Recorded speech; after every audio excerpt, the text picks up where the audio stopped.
Alright mga kaparex, karon nga adlaw no gina-open na ang maong Coastal Road or ang Bukana Bridge dinhi sa may Davao City no. So dinhing dapita sa may Round Ball, sa may Ruas Avenue or sa may Ruas Exit. So medyo taas-taas pod ang traffic no. So diri sa moikot dol. Mao to ang traffic dito dol oh. So mao to ang gikan sa may Bukana, paspas kayo. Pero ang problema, inig-abot nimo dinhi sa may Ruas Exit or Ruas Segment, medyo traffic na gid siya no. So muna ginahinay na og open ang mga coastal road dinhi sa Davao City. Unya nindot na kay idol. Kay kung humana naman diri nga segment, so dito na pod sa may Santa Ana or lusot sa may Agdao segment no. So paspas na kayo atong biyahe dol no.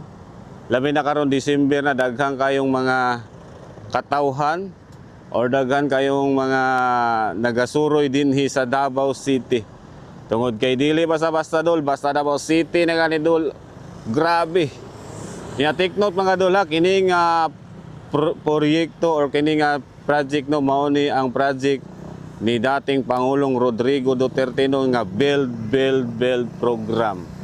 So mo nang daghan po naga-claim nga ilaha daw ni nga project. So explain lang ako dol kay kini nga project dol mao ni ang gipunduhan. Shout out dol sa China no. China Bridge Company or Corporation. Mo na CBC ata ang ano.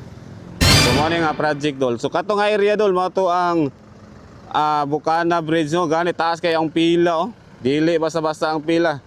Tungod kay daghan na pong nag-aagi din ho no.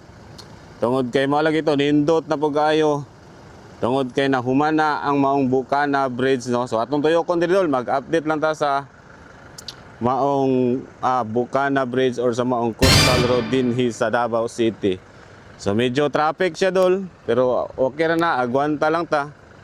Tungod kay at least na-open na siya, maluag-luagan na ang traffic dinhi sa Davao City.